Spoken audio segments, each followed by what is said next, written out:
Let's move to another topic. And a few of you have brought up, maybe some of it was before we started the actual event, but a few of you mentioned some different territories and thinking about global opportunities, emerging markets, if it's a territory that is really connected for you. I'd be curious just to kind of go around and hear all of your takes. What's a key territory that, outside of the US major market that has emerged for you or something meaningful, a new DSP, an artist or something in your business that has taken off somewhere else that is has some insights to it? I mean, for us in country, Australia is such an amazing emerging market. Like the country listeners in Australia are much higher than I think most people are realizing when you launch something. I get a lot of conversations with labels like, what's going on in Australia? So that has been really cool to see where a lot of artists are now talking about their Australian touring and what they can do over there and selling content. How do we ship over there? Selling content, selling merch. So for us, that's been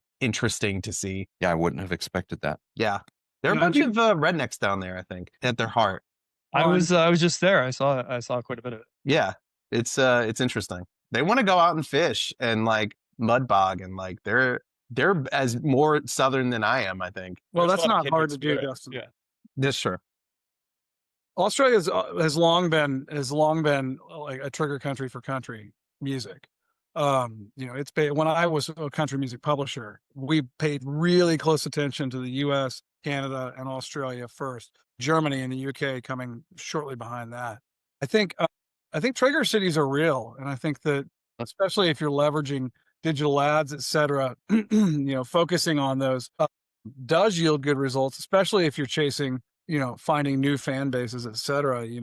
Most American artists aren't thinking about buying ads in Mexico City, but your cost per click there is less than it's going to be in New York, and your chances of finding an audience there are going to be pretty strong. There's actually there's a great report that Chartmetric does annually on trigger cities, and it kind of changes a little bit just depending on what's going on, where the wind's blowing. But I would urge anybody on this call who's curious to know where things are indexing today to just Google it and see what you find, because the Trigger Cities report is really, really, really great. And it's all based on statistical evidence of consumption. Yeah, I think that there's a real trend that the US is not cultural trendsetters like they used to be in the last 100 years. That basically what this article is saying is that, hey, if something's doing well in the US, it's probably done well first in Brazil or Mexico or the Philippines or Malaysia, South Korea. We're seeing a lot of that pop off long before it pops off in the United States. Not to mention it is cheaper to target them. And I think it's sort of this idea in my mind. I have a theory that I think that the US has been targeted so heavily for new things for so long that we're sort of exhausted of new things, that we're tired of being targeted. But these other countries have not. And so they're willing to accept new things. I mean, I think there's a reason why we all still go to Marvel movies and, watch reboots. I mean, if they rebooted Back to the Future, I'd be there in a heartbeat. Give me something I know. For us, some of our biggest artist development stories are international based. All Time Low, one of our first big artists that broke through, really got most of their attention in the UK before the US, especially from the media. We were on the daytime radio there, like a proper large artist on the level of a Fall Out Boy or a Paramore. Meanwhile, I would go to radio stations in America and just people would laugh at me because that moment had sort of ended in the US.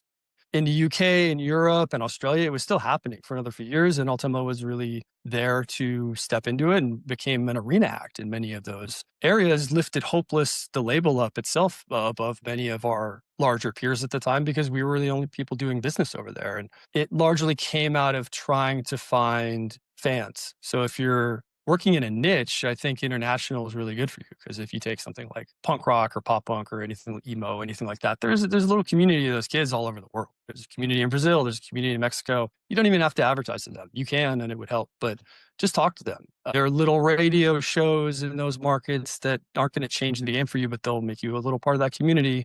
I would talk to those artists directly at your level. Look for people who got about the same level of experience in a market where you think there's some kids who might like you. Hit them up, DM them, try to create a relationship.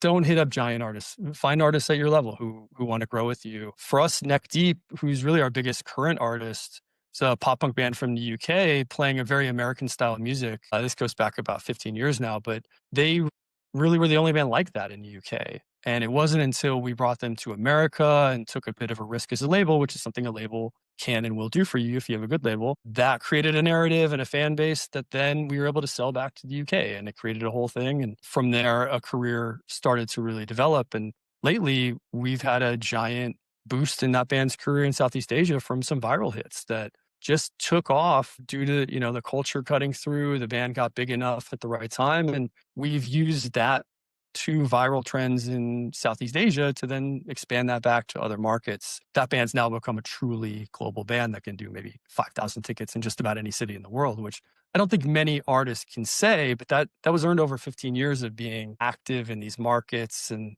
not always in the fanciest ways, sleeping on floors, not even always going, just talking to people in the market. Try to mean something. If you do mean something in a market, even a little bit, there could be local opportunities for you. There are local playlists, there are local media. It's not game changing, but it gets you in the community. And at first, I would focus on traction and momentum over anything of size. Just move forward, find community. There's more outside of America than you would think. There's more outside of America than inside America. I think on the rock and metal side, we know that things are kind of blowing up in South America, especially in Brazil. Mexico has a really emerging community on the fixed side. And James, you might be able to talk on this if you want to, but we really saw a big audience in Russia. And I mean, obviously things happened there, but for the couple of months that Spotify existed there, that was a big boom for us. And so kind of what I really think we're saying here is don't pigeonhole yourself, or don't think you just have to focus on the United States. Like there's industries, there's people, there's everybody out there, and there could be a wider audience for you. There's a lot of artists that are like afraid to see that on Spotify, especially in rock where Brazil and Mexico blow up. And they're like, what's up with that? Like, can we get rid of that? I'm like, what are you talking about? They're like, there's just too many people from Mexico. Like, good? Like, it's so bizarre. They like reframe the way you think about it. Yeah, I think coming back to what we talked about before of having those foundational basis of fan bases, if you're like, to drive this point home, like drum and bass, UK is the all-time mecca for drum and bass. We've had so many artists that have their success in drum and bass first in Australia and New Zealand, building strong fan bases out there, lead to them then having like a really great presence on an influential radio station in Georgia FM. That leading to things like some big wins with BBC Radio 1.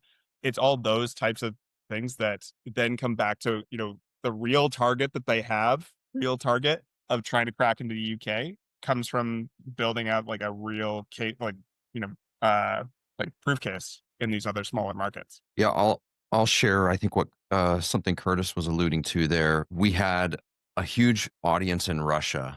And, I think for a long time, we didn't monetize it. There was a lot of piracy, to be honest, from the territory. But we knew there were fans there. And then we finally got into deals with Yandex Music and VK Music to actually monetize it. And then, due to the Russia-Ukraine conflict, those deals went away. And we were very aggressive in wanting to keep our music active in the territory as a service to our fans, and felt like we needed to, fish where the fish are. So even if we were not getting monetized, we chose to keep our music on those platforms to serve the fans so that they didn't have the music pulled. And then we were able to find another distribution deal to keep that monetization active. And it is a significant revenue stream for us that we have this fan base that we're still servicing. So wherever your fans are, if they're out there, find them and serve them.